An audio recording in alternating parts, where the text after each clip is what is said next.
Okey, bismillahirrahmanirrahim. Assalamualaikum warahmatullahi wabarakatuh. Alhamdulillah hari ini kita sambung kembali dengan tajuk, masih lagi di dalam tajuk bab 8, dan hari ini insya-Allah kita sambung berkenaan tajuk isotop. Jadi untuk isotop ni dia dah tak banyak dah. Okey, dan rasanya masa di lower form ada pernah kenal sikit-sikit, sebab kita memang jumpa pun tajuk atom, molekul dan ion semasa di lower form. Okey nah. Okey, berkenaan dengan tajuk isotop ni, okey, yang pertama seperti biasa, gambar tu hanya sekadar hiasan. Kita nak tengok apa itu maksud isotop. Okey nah. Apa itu maksud isotop? Takrifan isotop ni ini yang penting. Okey nah. Jadi kalau biasanya untuk merujuk kepada perkataan isotop tu, iso itu okey, dia merujuk kepada ada sesuatu benda yang sama. Ada sesuatu benda yang sama. Tempoh hari masa tajuk subtajuk yang lepas. Okey Syakir, kalau nak tutup mic dulu boleh Syakir. Sebab dia bunyi awak duk prok tu.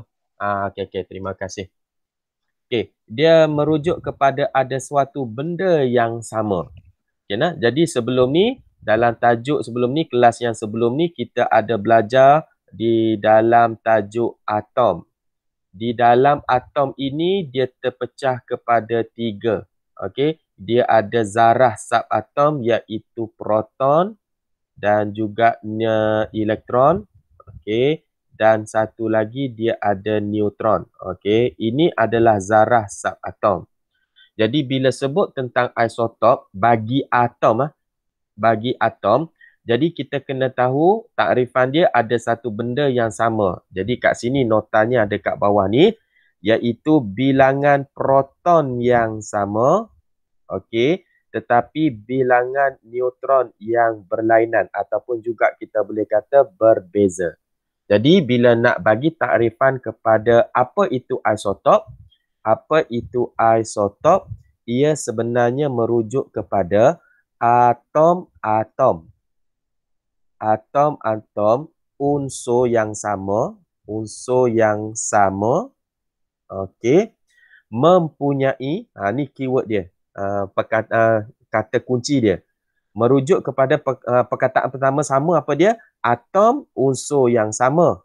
Okey. Dan syarat dia macam mana? Walaupun atom-atom unsur yang sama, tetapi mereka mempunyai bilangan proton yang sama, tetapi, ni sekali lagi sama, apa yang sama? Iaitu bilangan proton, tetapi ada yang berbeza, mempunyai bilangan neutron yang berbeza. Okey. So dapatlah takrifan untuk isotop. Boleh nah? Okey. Jadi harapnya itu istilah yang pertama kita nak berkenalan dengan istilah isotop hari ini. Okay, nah? Jadi boleh faham nah? Jadi kalau soalan tanya apa itu isotop, dia merujuk kepada atom lah. Merujuk kepada atom, dan atom itu mesti dari unsur yang sama, bilangan proton yang sama, tapi bilangan neutron yang berbeza. Okey. Seterusnya, yang ni dia bagi contoh-contoh isotop. Jadi dekat sini kita boleh tengoklah kenapa dia kata isotop. Contohnya untuk hidrogen. Kita tengok dulu untuk hidrogen sahaja. Okay, nah? Jadi kenapa dia panggil isotop? Sebab kita tengok bilangan proton semua sama. Okay, nah? Bagi atom hidrogen ni bilangan proton semua sama. Tetapi bilangan neutron mereka adalah berbeza. Daripada hidrogen yang pertama sehingga hidrogen ketiga, mempunyai bilangan neutron yang berbeza. Jadi semua ni dikatakan adalah isotop hidrogen.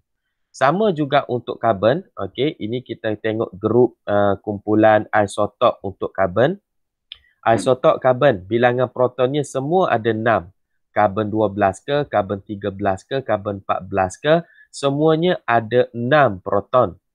Tetapi bilangan neutron mereka berbeza. Ada 6, ada yang 7, ada yang 8. So situasi macam ni dipanggil isotop. Sama juga dengan oksigen, bilangan proton 8, bilangan proton 8. Samalah tu. Okey, bilangan elektron kalau kat sini dia tak tunjuk pun tak apa. Okey, tak ada masalah. Sebab untuk takrifan isotop yang perlu sama adalah bilangan proton dan bilangan neutron berbeza. Okay, dah? Jadi kalau maklumat dia tak nak tunjuk yang elektron ni, so tak ada masalah lah. Yang penting kita kena tahu bilangan proton dan juga bilangan neutron. Okey. Jadi bilangan neutron tengok kat sini pun berbeza, 8 dan 10. Jadi inilah yang dikatakan isotop oksigen, bagi oksigen. Okey, seterusnya ini contoh lagi untuk isotop hidrogen yang dia bagi, isotop hidrogen. Okey, mengikut nota, okey, untuk menulis isotop, atom yang berada dalam keadaan isotop, kita tulis nombor nukleonnya sahaja. Okey, jadi kita pun cuba recall sikit, ulang sikit ataupun cuba ingat sikit apa itu nombor nukleon. Yang pertama, sekali lagi cikgu ulang, di dalam atom kita ada 3 nah. Apa dia? Kita ada proton, okey, kita ada elektron, okey, pen masalah sikit. Okey, kita ada elektron, okey, dan yang ketiga kita ada neutron. Okey. Jadi, dalam suatu atom ini kita ada 2 istilah lagi, iaitu kita panggil nombor proton. Yang mana untuk nombor proton ni dia merujuk kepada bilangan proton. Okey nah, bilangan proton yang ada dalam satu atom. Dan istilah yang kedua adalah merujuk kepada nombor nukleon. Jadi yang ni dia merujuk kepada jumlah. Okey nah, jumlah bilangan, okey, bilangan proton dan neutron. Okey. Ni lain sikit. Okey. Jadi bilangan proton dan neutron bila dijumlahkan, confirmlah nombornya akan jadi lebih besar kalau nak dibandingkan dengan nombor proton, iaitu hanya merujuk kepada bilangan proton sahaja. Jadi lepas ni soalan akan adalah lagi dia akan bagi tahu. Okey, suatu atom, contohnya lah saya bagi contoh yang lain lah. Contoh yang lain. Suatu atom, okey, atom katakanlah saya bagi atom X. Dia mempunyai proton bersamaan 11. Dia mempunyai elektron bersamaan 11 dan dia mempunyai neutron bersamaan 12. Okey. Jadi kalau soalan tanya untuk contoh yang saya bagi ni, okey, kalau soalan tanya nanti apakah nombor proton? Apakah nombor proton dia? Jadi kalau nombor proton kita terus rujuk kepada bilangan proton, iaitu bilangan proton ni simbol P yang saya bagi 11 sahajalah. Okey, kalau dia tanya apakah nombor, okey, yang kedua nombor nukleon, okey, iaitu dia kena tambahkan, jangan tambah proton dengan elektron tapi tambah proton dengan neutron, iaitu 11 dengan 12 bersamaan dengan bukan 11 ni, 23 nombor nukleonnya. Okey, harap-harapnya pelajar-pelajar 4C yang menonton, yang melihat, okey, tengok video ni mendapat kefahaman apa itu nombor nukleon. Jadi bila sudah ada nombor nukleon, okey, nombor nukleon inilah yang dimaksudkan oleh nota yang diberikan ni, okey, apabila menulis isotop kita letak nombor nukleonnya di belakang. Jadi kalau ikutkan dekat sini, hidrogen ada 1 dekat belakang ni, maksudnya 1 ni merujuk kepada nombor nukleon. 2 ni pun merujuk kepada nombor nukleon. Dan 3 ini pun merujuk kepada nombor nukleon. Jadi kalau kita nak tulis unsur X ni, atom X ni, kalau X ni nama dia sebenar, kita akan tulis dia sebagai X23. Yang menandakan bahawa 23 ini adalah nombor nukleon dia. Okay, nah, dekat sini pun ada nota. Dibagi juga kat sini. Nombor nukleon apa dia? Jumlah bilangan proton dan neutron. Okay, okay, selesai yang tu. Okey, ni berkenaan sejarah. Tadi saya dah bagi tahu dah apa itu maksud ISO. Ni dia bagi maksud sebenar mengikut sejarah yang sebenar-sebenar lah. ISO tu merujuk kepada perkataan sama. Ada benda yang sama. Okey nah, ni tak ada apalah. Okey. Seterusnya, okey, kegunaan isotop dalam pelbagai bidang. Hak ni banyak akan ditanyalah berkenaan isotop. Jadi harap-harapnya pelajar-pelajar 4C boleh salin sebagai nota ni, okey. Yang ni belum lagi. Ini just sembang-sembang dia saja. Okey, kat mana yang kita nak salin sebagai kegunaan isotop nah. Okey. Yang kita kena faham pertamanya adalah bila sebut isotop, dia ada satu lagi istilah yang hampir menyamai lah. Okey, ataupun yang ada kena-mengena, iaitu dipanggil radioisotop. Okey nah, dan radioisotop ni mengeluarkan sinar. Okey nah, radioisotop memancarkan sinar radioaktif.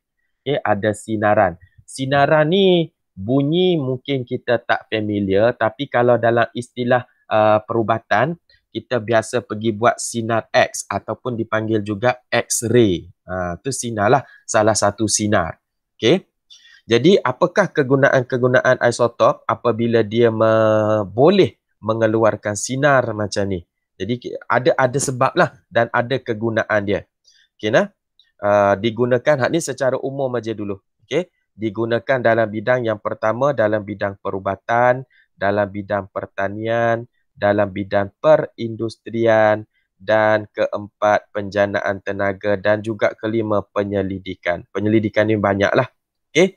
Okey, jadi apa yang saya nak minta awak salin, pelajar-pelajar salin berkenaan kegunaan isotop. Contohnya yang pertama dalam bidang perubatan.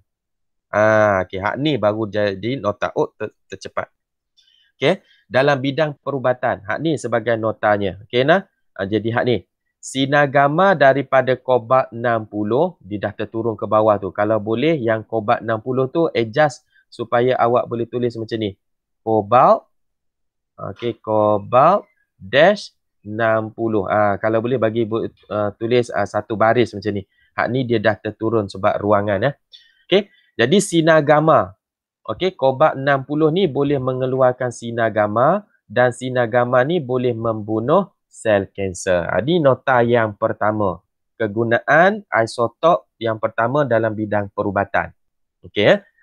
Jadi sel kanser ni kanser apa? Apa-apa kanser lah. Okey. Tengok tak ada orang lain lagi yang cuba masuk ah. Tinggal Syahir, memang Syahir je. Tak apa, tak ada masalah. Syahir seorang pun. Okey. Jadi ini yang pertama. Oh, sorry. Okey, dalam bidang perubatan. Seterusnya kita tengok yang kedua dalam teknologi makanan. Okey, apakah kegunaan dia? Juga sinar gamma daripada kobalt 60 digunakan untuk membasmi mikroorganisma pada sayur-sayuran tanpa mengubah kualiti makanan. Okey nah. Macam mana tu? Dia juga boleh membunuh mikroorganisma. Membasmi tu apa maksud? Dalam kata lain kita boleh kata dia membunuh mikroorganisma. Okey membunuh mikroorganisma. Dia mikroorganisma ni lebih kurang macam sel kanser jugalah. Mikroorganisma ni adalah satu hidupan yang mikro, kecil. Okey, jadi kecil tu kadang-kadang ia terdiri daripada unit-unit sel saja.